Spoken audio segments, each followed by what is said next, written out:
৪৫ বছর লাগবে metro rail নির্মাণের খরচ ওঠাতে।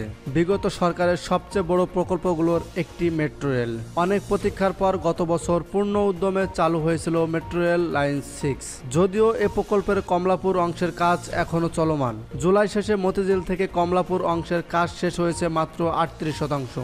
মূল প্রাক্কালীন ব্যয় ২১,৯৮৫ কোটি টাকা হলেও দুবার সংশোধনী পর মাত্র ১.৫ কিলোমিটার বাড়ানোর পর এ প্রকল্পের ব্যয় বেড়ে দাঁড়ায় ৩৩,৪৭১ কোটি টাকা। Dhaka mass transit company limited সূত্রে জানা গেছে, পুরোদমে চালু হলে মেট্রো রেল দিনে ৫ লাখ যাত্রী চলাচল করবেন। তখন মাসে ৭২০ থেকে ৭৩০ কোটি টাকা আয় হবে। সেই হিসাব দাম না বাড়লেও শুধু টিকিট বিক্রির আয় দিয়ে মেট্রো রেল নির্মাণের খরচ উঠতে আসতে কমপক্ষে ৪৫ বছর লাগবে। জাপানের ঋণে হওয়া এই প্রকল্পটির লাভ তো দূরে থাক, এখন বিনিয়োগ তুলে আনাই বড় চ্যালেঞ্জ হয়ে দাঁড়িয়েছে। তাছাড়া গত জুলাইয়ের মেট্রো রেল মিরপুর ১০ ও কাজীপাড়া স্টেশন ভাঙচুর করে দুর্বৃত্তরা। ফলে ওই দুই স্টেশনে খরচ টিকিট বিক্রির লাভ আসবে না এক বছরেও। মেট্রো রেল প্রকল্পের জন্য ৫টি আলাদা চুক্তির মাধ্যমে জাপানের উন্নয়ন সহযোগী সংস্থা জাইকার কাছ থেকে ১৯,৭১৮ কোটি টাকা ঋণ নেওয়া হয়েছে।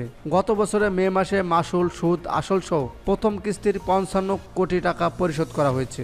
গত ডিসেম্বর মাসে দ্বিতীয় কিস্তির সুদ আসল বাবদ ১০ কোটি টাকা দেওয়া হয়েছে। প্রতি ডিএমটিএল সূত্রে জানা গেছে, দ্বিতীয় ঋণ চুক্তির প্রেস পিরিয়ড ঋণ নেওয়া ও পরিশোধ শুরুর মাঝামাঝি বিরতি শেষ হবে আরও ৩ বছর পরে।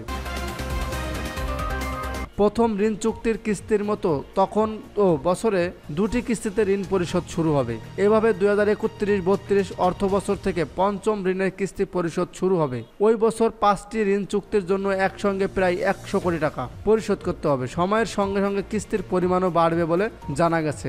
২০৬১ থেকে ৬২ অর্থ বছরে মেট্রো রেল সব ঋণ পরিশোধ হবে।